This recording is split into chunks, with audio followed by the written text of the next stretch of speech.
Mungkin, APK yang nanti berpeluang jadi sampah, itu diupayakan supaya boleh tidak buang percuma. Nah, kalau di torang itu torang menyebutnya sebagai upcycle. Ini, termotivasi dengan pilkada ramah lingkungan di Sulawesi Utara itu adalah pilkada ramah lingkungan pertama di Indonesia. Kita bermimpi dang ada one vote, one tree. Iya, Satu suara, satu pohon. satu pohon. Gitu. Kalau bahasa Manado, torang jaga alam, alam jaga ketorang. Nah, iya. Gitu. Podcast KPU Sulut obrolan pemilu. Podcast KPU Sulut obrolan demokrasi. Podcast KPU Sulut for teman pemilih.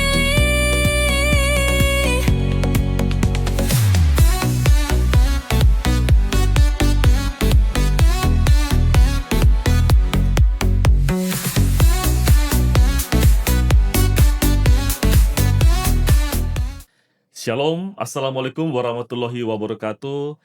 Om Swastiastu, Namo Buddhaya, salam kebajikan. Senang sekali kita kembali berjumpa dalam acara podcast KPU Provinsi Sulawesi Utara.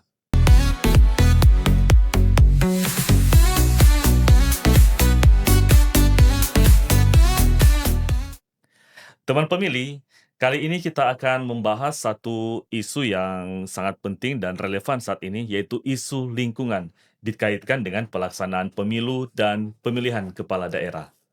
KPU Sulawesi Utara pada pelaksanaan Pilkada 2024 telah menginisiasi kegiatan Pilkada Ramah Lingkungan. KPU Sulut bekerjasama dengan sekelompok orang, sekelompok relawan yang peduli untuk menghasilkan tahapan proses yang lebih hijau dalam pelaksanaan Pilkada 2024. Nah, kali ini spesial, kali ini kita mengundang salah seorang relawan Pilkada Ramah Lingkungan, yaitu Bapak Denny Tarore. Kita akan membahas lebih banyak, lebih mendalam tentang apa ini Pilkada Ramah Lingkungan. Baik, kita langsung berkenalan dengan beliau. Halo, apa kabar Pak Denny Tarore? Halo, selamat siang. Ya, Kabar baik. kabar baik Pak. Ini panggil Pak, tadi Pak Dentar apa Pak Denny? Biasanya Lebih akrab? teman-teman lebih akrab panggil Dentar. Dentar, oh singkatan, Denny Ya, Tarore. Denny Tanore. Iya. Oke, terima kasih Pak Dentar Ya, sudah meluangkan waktu untuk hadir di ruang podcast KPU Sulawesi Utara. Nah, sebelum kita membahas lebih lanjut tentang Pilkada Ramah Lingkungan, Bapak bisa ceritakan tentang profil Bapak, lalu kesibukan Bapak sekarang ini apa ya, Pak? Ya, oke. Perkenalan mungkin nggak terlalu panjang. Iya, Kalau saya keseharian itu punya dua kesibukan. iya. Pertama adalah pekerja lingkungan, tapi bukan kepala. Pekerja lingkungan, dan kedua iseng tapi juga kadang menghasilkan itu fotografer, Pak. Oh, jadi fotografer dan lingkungan. Ya, Jadi berarti foto-foto tentang alam, tentang iya. lingkungan. Pokoknya all about foto lah, Pak. Iya. Jadi apa yang menarik dari sebuah kegiatan fotografer? Yang menarik apa dari kondisi, misalnya ke Bapak kan memfoto, capture berarti lingkungan kan, lingkungan yang Iya. bersih. Kalau saya sendiri, kalau dari dulu memang ketertarikan saya itu lebih ke soal memotret alam, Memotret alam ya. memotret lingkungan, eh karena basic saya adalah pecinta alam, Pak. Iya. Eh, Kesenangan cukup lama itu memotret hidupan liar, wildlife. Wildlife ya, kehidupan Kehidupan liar. liar, memotret satwa, memotret hutan, Oh ya. tapi juga sebenarnya di lain hal adalah memotret manusianya. Manusia. Jadi kalau kita ke satu kawasan hutan, kita akan ketemu dengan desa terakhir, kita akan coba explore dulu masyarakatnya, Bagaimana juga bergaul dengan masyarakat, interaksi manusia dan iya, alamnya, cari tahu tentang cerita mereka menjaga kelestarian alam. Tapi juga sebenarnya tidak lepas dari itu kalau di kota juga sebenarnya menarik. Iya. Kalau dari sisi fotografi, ya memotret kota untuk aspek lingkungan. Aspek lingkungan. Heeh, karena kalau di Manado itu, saya mencoba mendirikan namanya Sekolah Koala Manado. Mmm, Sekolah sungai, tapi Sekolah bahasa sungai. Indonesia, bahasa Manadonya Sekolah Koala Manado. Itu lebih ke soal pendidikan lingkungan untuk masyarakat di Masyarakat. Manado, supaya mereka mau menjaga sungainya, menjaga koalanya sendiri. Jaga kebersihan, Heeh. ya, Nah, di situ saya juga senang memotret, eee, kota, atau kalau landscape-nya disebut sebagai cityscape. Oh, cityscape. Heeh, Jadi berangkat dari kecintaan terhadap alam. betul, Pak. Nah, kita kaitkan dengan, kegiatan Pilkada Ramah Lingkungan yang diinisiasi oleh KPU Sulut pada saat Pilkada 2024. Nah, apa yang membuat, seorang Dentar ini, tertarik untuk, terlibat mengangkat isu lingkungan dalam pilkada ini? Kalau keterlibatan saya sebenarnya tidak dari awal. Oh, Kita Dentar itu nanti datang di tengah, sudah sempat melihat beberapa aktivitas teman-teman, eee, teman-teman zona utara, teman-teman yang mhm, lain yang dari kalau ndak salah itu ada semacam camping pilkada ramah lingkungan di Tomohon. Kita cuma sempat lihat, diposting oleh teman-teman. Nah, di tengah-tengah perjalanan kemudian, eee, eh, ada ada permintaan siapa saja yang suka menjadi relawan relawan. pilkada ramah lingkungan. Saya otomatis mendaftar, tapi tidak terlalu aktif. Nah, di satu titik, Roni Buol dan Pak Ewin Umbola mencoba berdiskusilah, gimana kalau torang, kasih kuat ini relawan pilkada ramah Relawan. lingkungan. Nah, mulai dari situ, Pak, kita coba Terlibat coba aktif ya? terlibat lebih aktif dan, mmm, mencoba juga ikut memotivasi teman-teman relawan untuk lebih aktif di kegiatan pilkada Pilkada ramah Ramah lingkungan Lingkungan. Sulawesi Utara ini. Iya, heeh. Jadi, setelah terlibat dalam kegiatan Pilkada Ramah Lingkungan ini, apa yang menjadi program-program atau kegiatan-kegiatan yang dilakukan oleh relawan terkait Pilkada Lingkungan ini? Kalau program semuanya, Pak, torang mengikuti relawan itu mengikuti tahapannya KPU Sulut toh, Mmm, KPU Sulut. Jadi kalau, dia akan lebih bekerja panjang ketika, bagiannya sudah dimulai. Sebenarnya kalau di PRL ini kan dimulai dengan tanam pohon, mmm, heeh, salah satu kegiatannya tanam iya, pohon, tapi itu kalau ndak salah lebih banyak kalau ndak salah, Pak, ya, mohon maaf kalau koreksi kalau kita salah. mhm, Lebih banyak itu, wajib atau harus dilakukan oleh, teman-teman pelaksana pemilu di tingkatan yang paling bawah, yang di mana dorang ketika mau mendaftar, dorang punya kewajiban untuk menanam pohon, iya, tagging, mhm, kemudian data itu masuk ke datanya PRL Sulut. Nah, kita di sana teman-teman relawan waktu itu kalau seingat saya belum cukup belum cukup, belum cukup banyak terlibat di kegiatan menanam pohon, mhm, karena mungkin bukan kewajiban, Pak, iya, mungkin bukan kewajiban. Nah, si relawan ini akan aktif ketika APK itu sudah harus diturunkan. Nah, disitulah relawan mulai bergerak, mengumpulkan, merapikan, kemudian, memilah dan sebisa mungkin, APK yang nanti berpeluang jadi sampah, itu diupayakan supaya boleh tidak buang percuma. Nah, kalau di torang itu torang menyebutnya sebagai upcycle. Jadi sampah kita buat sedemikian rupa supaya dia punya nilai kembali dan bisa digunakan kembali dan mungkin, boleh jadi material untuk, eee, UMKM iya, kecil-kecilan di-recycle kembali dengan nanti. material bahan APK. Iya, jadi Bapak sudah sampaikan tentang, menanam pohon, dan juga mengumpulkan ya sisa-sisa limbah dari, Iya APK. iya. Nah, selain itu, apa hal-hal konkret yang dilakukan oleh relawan ini, selain kegiatan-kegiatan tadi?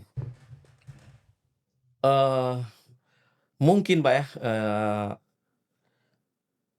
si relawan ini tidak punya apa ya, belum punya bukan tidak, belum punya keterikatan yang kuat, sampai kemudian dorang, bisa dengan apa, dengan terstruktur melakukan kegiatan program. Jadi, Mhm. teman-teman relawan, dorang lebih banyak ke soal menyesuaikan apa yang sedang terjadi di tahapan pilkada, waktu dia masuk, dia harus masuk, dia masuk, Iya, gitu. Jadi, sebenarnya Pak kalau konkret, eee, belum konkret-konkret amat sebenarnya, heeh, karena ini Pak, teman-teman juga masih masih mencoba untuk menyesuaikan dengan, apa yang dilakukan oleh teman-teman di KPU provinsi mmm, maupun kabupaten kota. Mungkin satu saat nanti kalau oh ya, ini kan yang menarik teman-teman relawan ini mungkin yang pertama iya yang kita mau sampaikan bahwa kenapa teman-teman yang cukup aktif itu mau melakukan kegiatan-kegiatan yang berhubungan dengan pengelolaan APK dan iya, seterusnya itu, karena, mereka ini, termotivasi dengan pilkada ramah lingkungan di Sulawesi Utara itu adalah pilkada ramah lingkungan pertama di Indonesia. iya, Itu yang membuat dorang termotivasi. Jadi ini Pak, apa, teman-teman berpikir kalau torang bisa melakukan ini, torang akan membuat sejarah, iya. gitu. Bisa menjadi pionir ya? Iya. Jadi Pionir heeh, dari seluruh provinsi, seluruh daerah di Sulawesi Utara, bahwa di Sulawesi Indonesia ya, di Indonesia, bahwa iya, di Sulawesi Utara sudah mulai dengan, inisiasi untuk mhm. pilkada ramah lingkungan. Nah, itu Pak, memang kalau mungkin ratusan yang mendaftar sebagai relawan Heeh, dan belakangan ternyata yang cukup aktif itu, tidak sebanyak itu, tapi karena kita juga melihat apa yang teman-teman ini kerjakan, eee, contoh paling sederhana tapi juga cukup menarik adalah kalau APK itu kan dorang biasanya tuh petugas yang membersihkan APK, di lapangan itu cuma tarik saja, bongkar, terus apa, taruh saja terus heeh, di mobil atau di truk. Nah, teman-teman relawan itu yang agak lama dorang rapikan, mereka klasifikasikan, sampai, eee, se ketika jadi ditempatkan di satu tempat, jadi rapi maksudnya, itu. Jadi rapi itu APK yang, teman-teman dari hasil APK yang diturunkan, mhm, harusnya rapi toh Pak, iya, rapi. Tapi, kenyataan di lapangan, ndak rapih. Nah, torang petugas adalah bikin bagaimana supaya dia rapi, enak dilihat, dari enak lihat, difoto, gitu. berarti dari kegiatan pilkada ini, yang berpotensi menghasilkan limbah yang besar ini APK ya? Kalau kita lihat Iya, dari apa yang disampaikan dari betul. Bapak, banyak mengerjakan, sampah-sampah APK, alat Iya, peraga kampanye. kalau lihat kan sampah APK itu ada 2 jenis. Iya, Satu adalah tipe yang baliho yang vinil itu, mhm. dan yang bendera itu kan ada yang semi vinil tapi semi kain toh. Oh iya, Nah, itu memang sampah-sampah yang, eee, mau daur ulang susah, mau buang juga susah, mmm, gitu. Nah, sampah ikutan lainnya adalah kayu. mhm. Kalau kayu masih banyak Pengalamannya fungsi kayu. dalam membersihkan APK yang dicari orang adalah kayu, Kayu, gitu, Pak. Kalau yang apa, yang baliho, bendera, spanduk, dan lain-lain itu nggak, kebanyakan tidak tidak diinginkan orang. Walaupun di beberapa kabupaten kota Itu diinginkan oleh petani, oleh dorang mau pakai baju Oh, murcingke, jadi tenda jadi juga. for tenda. Kalau sepengetahuan Bapak yang, baliho spanduk itu bisa di-recycle jadi apa kalau dari Sejauh ini, eee, kami yang di Manado, eee, walaupun tetap, sebagai PRL Sulut, eee, kami mencoba apa ya, mengajak ibu-ibu di Molas. mhm, ibu-ibu Ibu-ibu Molas Molas, itu ibu-ibu PKK sebenarnya, Jaka tapi mereka mengerjakan UMKM, mendaur me me-recycle material sampah plastik mhm, yang tidak mungkin laku di bank sampah, gitu. Nah, awal-awalnya karena kita, eee sempat terhubung beberapa kali dengan ibu-ibu PKK di Molas ini, dorang mengerjakan sampah-sampah saset, ya, jadi tas, jadi kebanyakan jadi tas sih, Pak. akan jadi tas, Nah, kemudian, kita coba berdiskusi dengan ibu-ibu ini, gimana kalau yang torang bikin bukan sampah yang sasetan, saset kopi, saset, minuman ringan dan seterusnya, mhm, torang kerjakan sampah APK. iya, "Mau bikin apa, Pak?" "Bikin tas jo," sama dengan ibu-ibu ada baking. mhm, Nah, kemudian diskusi sampai kemudian jadi contoh produk seperti apa, mhm, awal-awalnya mereka mengerjakan sebagai contoh masih kurang enak dilihat. iya, Nah, 2 3 kali diperbaiki, di ujungnya torang merekomendasikan supaya boleh jadi, apa ya, minimal dari hasil upcycle mereka itu, boleh dipakai di kantor KPU untuk sampah terpilah, mmm, gitu. Supaya KPU menjadi contoh pertama lah, Pak. iya, Kalau ada tempat sampah di masing-masing ruangan, coba ganti dengan, tempat sampah hasil upcycle dari APK. iya, Nah, itu sudah disiapkan memang, sudah jadi produknya, jadi produknya. Namanya upcycle, di-upcycle, heeh. di-upcycle Jadi kan yang ada sampah kalau APK-nya. di pengelolaan sampah itu ada 3 R tuh, yang recycle, reuse, dan apa satu lagi ya. Nah, ada satu Mhm, yang berarti lain torang upcycle, jadi yang nggak mungkin didaur ulang, yang lebih mungkin itu dibuang di TPA saja, kemudian dikemas sedemikian rupa menjadi material yang lebih berguna dan malah mungkin kalau nanti next Bapak lihat, lebih menarik untuk dijual malah itu, Pak.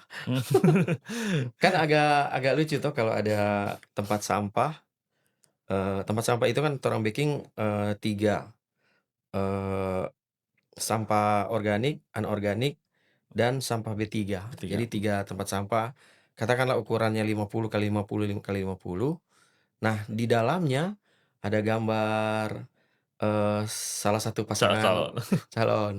Di dalamnya ada logo kontestan gitu. heeh. Tapi di dalam, Pak, torang Oh, bikin. jadi tetap ada ya, Iya, gambarnya, tetap heeh, ada logonya. tapi Saya di kira dalam. dihapus, enggak ya? Nah, Tetap kalau di hapus energi itu, Pak. iya, Jadi di dalamnya, logo apa ini?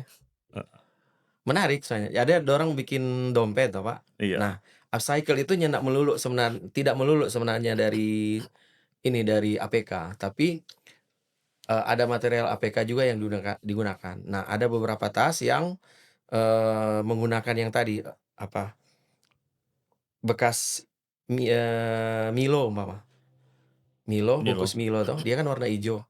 Nah, jadi dompet, dompet ukuran 20 kali 30, terlalu besar, 15 kali 20 lah, gitu. iya, Nah, di dalamnya DP sak dalam, itu APK. iya. Di dalam. Jadi menarik sekali nih sampah-sampah APK ini ternyata bisa dikembangkan Iya, menjadi, barang yang berguna untuk masyarakat. iya, Jadi itu. perelawan juga memberdayakan juga ibu-ibu ya, Iya, ibu-ibu PKK ibu-ibu PKK. supaya bisa mengelola ini menjadi barang yang berguna dan mungkin menarik sekali kalau Bapak bawa contoh kan supaya, Iya, kita kirim terakhir itu ke Pak Ewin malah. supaya lebih, Iya. teman pemilih bisa Nah, kalau melihat ada bilang, bagaimana kita ambil dulu semuanya iya, dari pagi, biar ke Molas kan dekat toh. iya. Dan, dari proses, mengerjakan atau mengumpulkan sampah-sampah ini? Memang banyak sekali ya, Pak, sampah APK ini yang dikumpulkan? Kita kurang hafal Apa berapa itu di kilo, seluruh yang di Sulut? Ibu, di seluruh Sulut, Di seluruh Sulut ya? heeh, Berarti relawan itu tersebar di semua di seluruh kota? Sulawesi Utara. Mmm, Nah, semua sampah EPK itu, eee,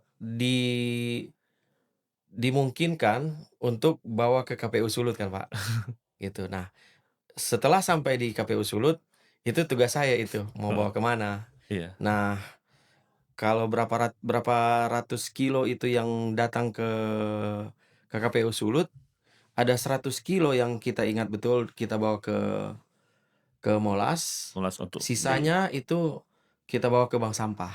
mmm, Bank sampah kebetulan yang juga support torang itu Pilkada Ramah Lingkungan itu bank sampahnya Amelia Tungkak di Megamas. Dia mau tampung karena itu juga, apa, menurut dia berguna mhm, for dia, eee, tapi dia itu tampung. kalau dia mau jual ndak laku, Pak, ndak laku. Jadi, sangat, penting ya, pekerjaan dari teman-teman relawan ini. Iya, Mereka bisa juga membantu untuk menata kota ya setelah pilkada iya selesai. betul, Jadi tidak ada lagi baliho-baliho yang seliruan di iya jalan, betul, karena sudah diangkut oleh para relawan, di-upcycle menjadi di-upcycle. tas, menjadi dompet, juga dibawa ke bank sampah. Nah, dari proses ini pembersihan APK ya, istilahnya pembersihan APK, apa ada tentangan dari masyarakat atau semua mendukung? Sejauh ini ndak ada.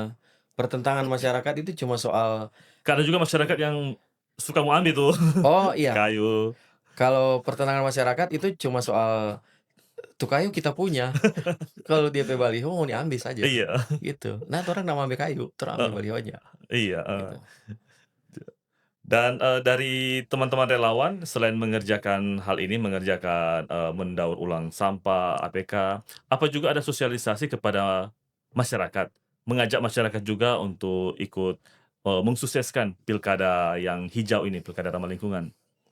Kalau sosialisasi mungkin masih sebatas di masing-masing person Mhm, relawan, mhm, Pak, yang iya, me apa, mengajak teman-teman masing-masing lewat sosial media, iya, gitu, atau share share ulang apa yang ditayangkan oleh teman-teman di zona utara dan, KPU Sulut, kemudian torang, bagi kembali di masing-masing sosial media.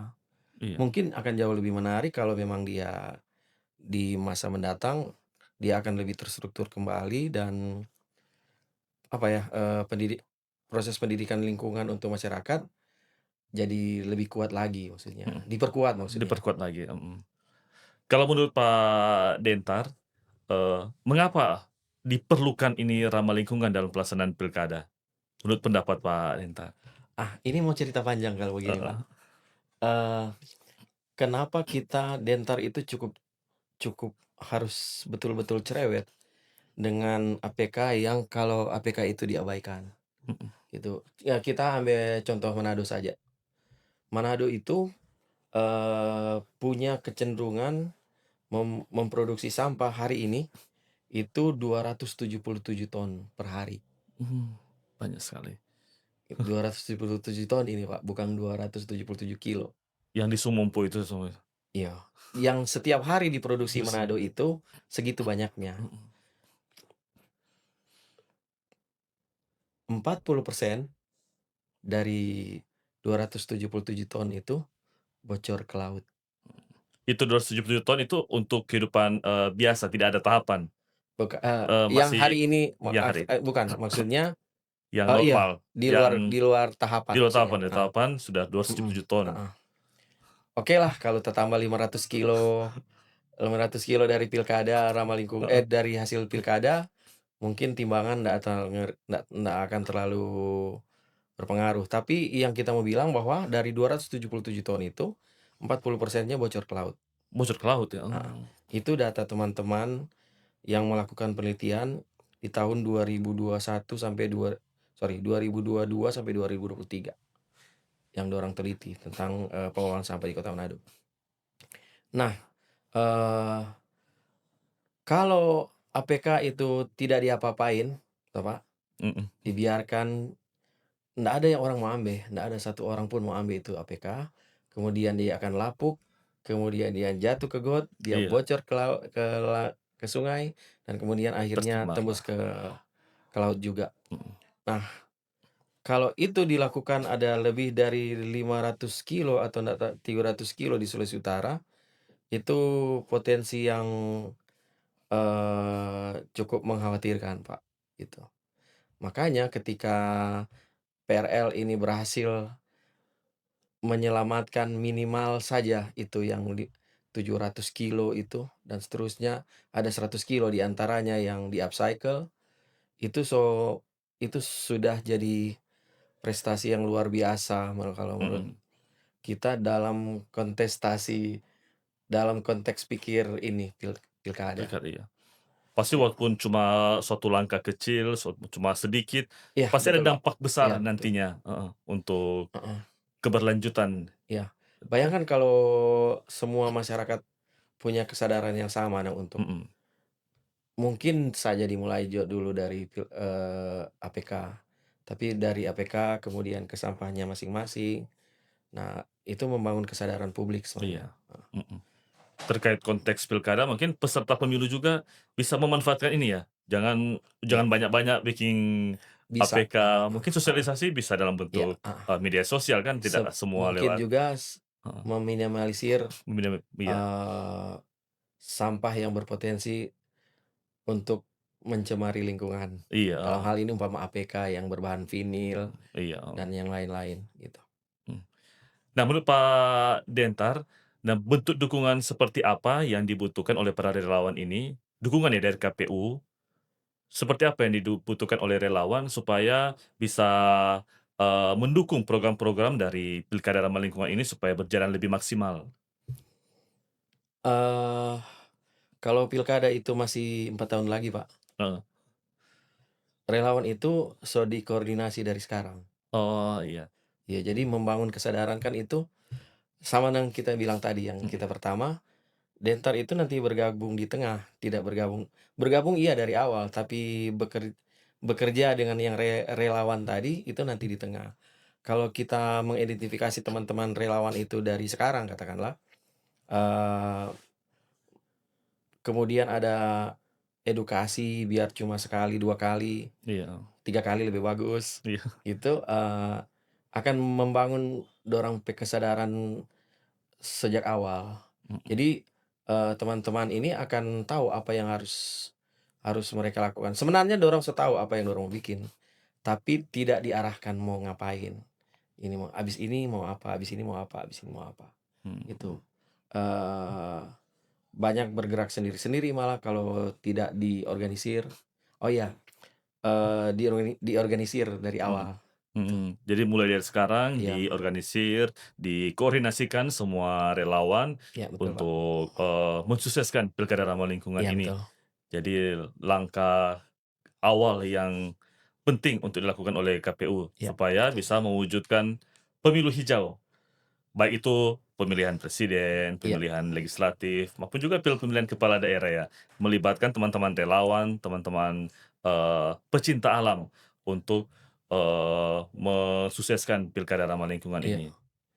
Mungkin Pak, kalaupun kerja-kerja relawan itu masih bisa diperluas toh, jadi Iya yang di pengalaman awal kan yang mereka tangani adalah APK, gitu. iya Kalau umpama ada, katakanlah ada 500 orang relawan gitu, kita mencoba ini cuma pemikiran Pak ya, sebenarnya sudah dilakukan oleh petugas-petugas pemilu, 1 petugas, 1 pohon, gitu. mmm, Nah, kalau torang mencobanya 1 relawan 1 pohon, kita bermimpi dong ada one vote one tree, iya, heeh, 1 suara 1 pohon, 1 pohon, gitu.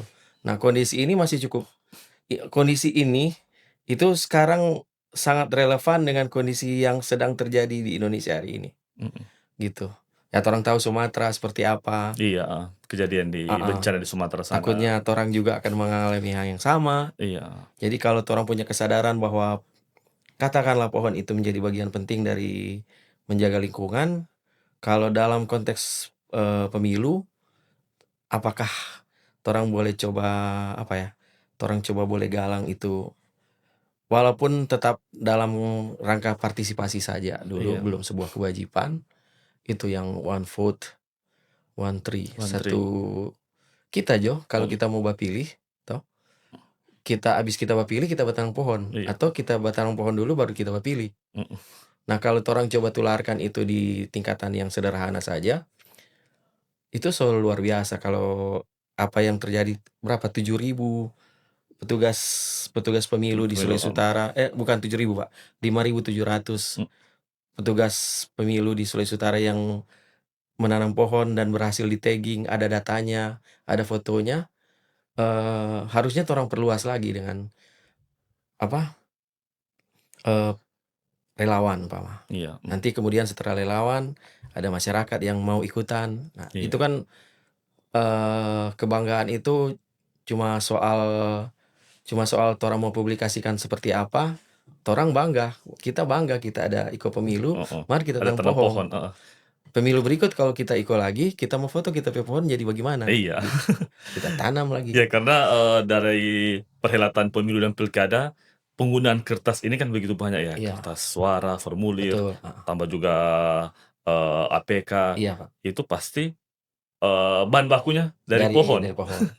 Jadi Ya katakanlah itu noh, Pak, itu konsekuensi torang mengganti kertas yang torang coblos, heeh, yang berapa kali berapa itu torang ganti tanam dengan satu lagi. pohon minimal, atau Iya, 2 heeh, pohon lebih bagus, mhm. dan seterusnya. Jadi itu yang menjadi visi dari, Iya, Pak itu Dentar, juga mungkin dari teman-teman pecinta alam heeh lainnya, heeh, visi harapan Indonesia ke depan dalam pelaksanaan pilkada supaya, lebih hijau, lebih iya, ramah betul lingkungan lagi. betul.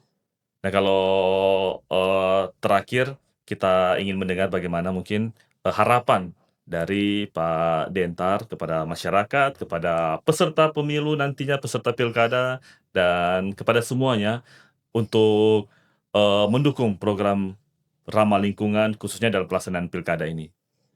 Iya, kalau harapan sebenarnya juga ketika kita berharap ke masyarakat, di saat yang sama itu kita juga ada di dalam masyarakat tuh, Pak, Iya, toh. bagian dari masyarakat. Heeh, satu adalah, eee, mencintai lingkungan itu, nyandak gampang kok sebenarnya, Mhm, tapi nyandak juga susah semuanya. iya, Nyandak susah cuma persoalan umpama sampah toh, Mak, eee, yang torang lakukan adalah membersihkan apa yang menjadi, sampah torang masing-masing atau sampahku tanggung jawabku.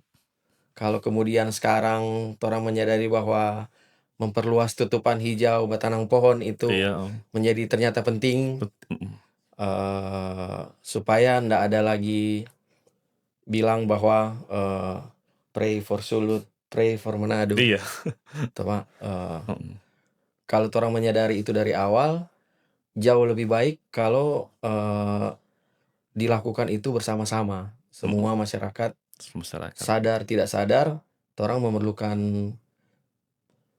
alam ini, lingkungan, lingkungan, alam, alam. ya, kalau bahasa Manado, torang jaga alam, alam jaga katorang, Nah iya, gitu. jadi kita harus menjaga keseimbangan. Oke, terima kasih Pak Denny Terima Tarore, kasih. Pak Dentar yang sudah berbincang-bincang dengan kita di podcast KPU Sulawesi Utara mengenai Pilkada Ramah Lingkungan. Dan teman pemilih, semoga apa yang diusahakan oleh teman-teman relawan untuk, menyebarkan kesadaran bahwa ramah lingkungan ini sangat penting dalam mendukung pelaksanaan, kehidupan masyarakat, kehidupan berbangsa, dan kehidupan bernegara. Karena itu, kita semua harus mendukung program yang dilaksanakan oleh, teman-teman relawan dan juga didukung oleh Komisi Pemilihan Umum untuk mensukseskan pilkada ramah lingkungan. Nah, kiranya ini menyadarkan kita bahwa demokrasi bukan hanya sekedar memilih pemimpin, tetapi demokrasi juga mengajarkan kita untuk menjaga bumi tempat kita hidup. Baiklah teman pemilih, kita akhiri podcast kita kali ini dan atas nama seluruh kerabat kerja KPU Sulut yang bertugas, saya Ferdinand dan operator Clinton, kami undur diri. Kami mengajak Anda juga untuk mengikuti berita-berita, informasi-informasi, kegiatan-kegiatan dari KPU lewat website KPU dan juga lewat media sosial dari KPU. Dan kami undur diri, sampai jumpa, salam demokrasi, KPU melayani.